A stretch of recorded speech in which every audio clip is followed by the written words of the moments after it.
சொல்லியிருப்பேன் மச்சானா வந்திருக்காங்க.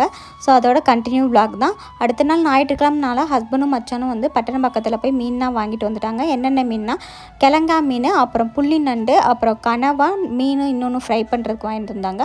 நான் வந்து கிழங்கா மீனை வந்து குழம்பு வச்சுட்டேன். இந்த கனவா வந்து கொஞ்சம் பெருசாக இருந்தது. அதை வந்து 3 விசில் குக்கரில் வச்சு நார்மலாக மிளகாத்தூள் போட்டு ஃப்ரை பண்ணுற மாதிரி தான் பண்ணியிருந்தேன். சூப்பராக இருந்துச்சு டேஸ்ட்டு.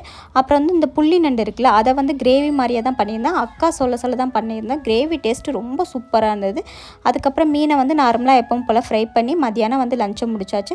லஞ்சை சாப்பிட்டு முடிச்சோடனே வெளியில் தான் போயிருந்தோம். ஸோ நெக்ஸ்ட் வீடியோ வந்து வெளியில் போன வீடியோ போடுறோம். இன்றைக்கி ஈவினிங் 7 o'clock வந்து பெரிய வீடியோ வந்து அப்லோட் பண்ணுறோம் நம்ம சேனலில். மறக்காமல் வந்து எல்லாருமே பாருங்கள். நம்மளோட சப்ஸ்கிரைபர்ஸ் ஸ்ரீநிதி, மம்தா, சாய் பிரியா, சிவப்பிரியா, ஸ்னேகா, தமிழர்ஷி, கீர்த்தனா, நசி, ஸ்ரீதர்ஷினி இவங்க எல்லாத்துக்குமே பெரிய ஹாய். ஸோ இந்த வீடியோ பிடிச்சா லைக் பண்ணுங்கள். இன்றைக்கி ஈவினிங் வந்து லாங் வீடியோ அப்லோட் பண்ணுறோம். மறக்காமல் வந்து எல்லாருமே பார்த்து கமெண்ட் பண்ணுங்கள். சுபா.